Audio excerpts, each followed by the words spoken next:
Hi,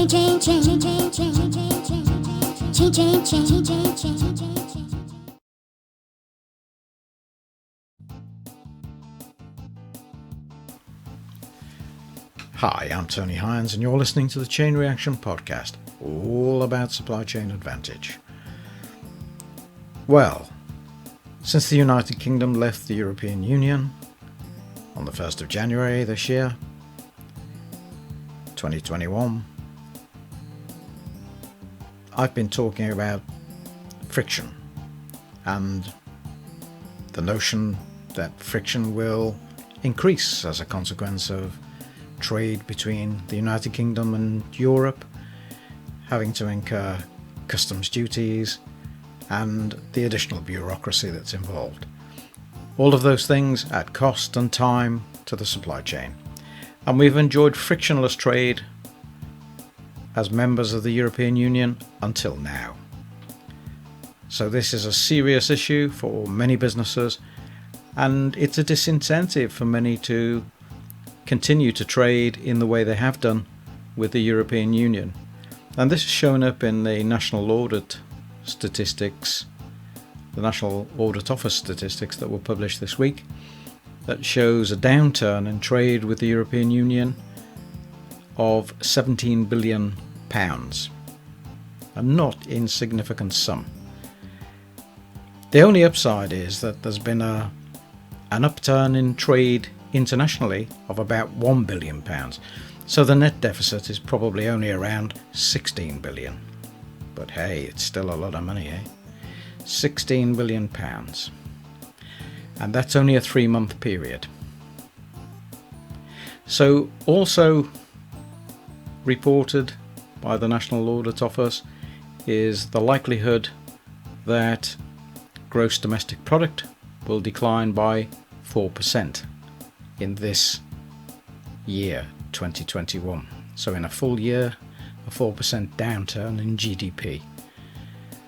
So that's going to cost some jobs, and it's going to cost some businesses more than they'd planned.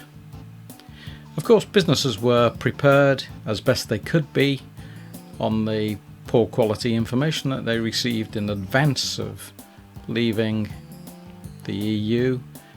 It's all seemed very hurried, and processes and systems weren't sorted out. And in fact, that's one of the reasons that they've delayed many of the customs checks, because they're just not ready, not fit for purpose. And so here we are with that news of a £17 billion downturn in a 3-month period. And there's all sorts of other things happening too. Apparently about 48 million additional customs declarations had to be produced by firms trading with the EU this year. And 140,000 additional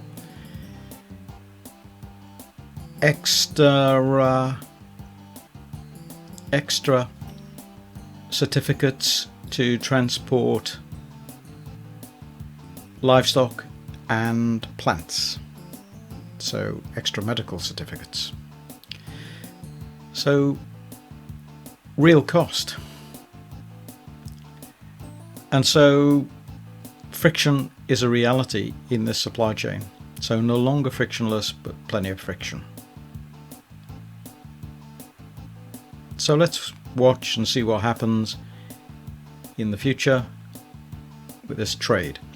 Another issue that came to light this week re-emerged with Christmas approaching, and it's from a consumer point of view. Many consumers, if they order goods from the European Union and they're above a value of £135, will have to pay an additional cost in customs duty, and that could add £20 or so to an order of £135. So not insignificant increase. So when you're looking at prices between a UK supplier and a European supplier, you want to ask the question of the European supplier, are you going to have customs duty to pay on the purchase? It's an issue. VAT, of course, is payable at the normal rate of 20% for European goods entering the United Kingdom, and it's usually paid at source. So plenty to think about, and of course businesses trading with Europe have got all sorts of other issues in relation to moving goods between the United Kingdom and Europe by ship, by road, with the shortage of HGV drivers, and of course the problem with container boxes, which is an international problem too. It's a global problem. So there we are. So that's it for this particular snippet of Chain Reaction.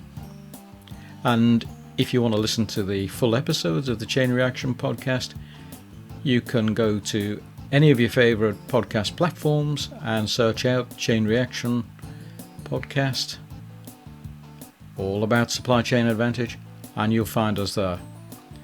So look forward to welcoming you to the Chain Reaction podcast in future episodes. I'm signing off. I'm Tony Hines. See you next time. Bye for now. Chain, chain, chain, chain, chain, chain, chain, chain, chain, chain, chain, chain, chain, chain.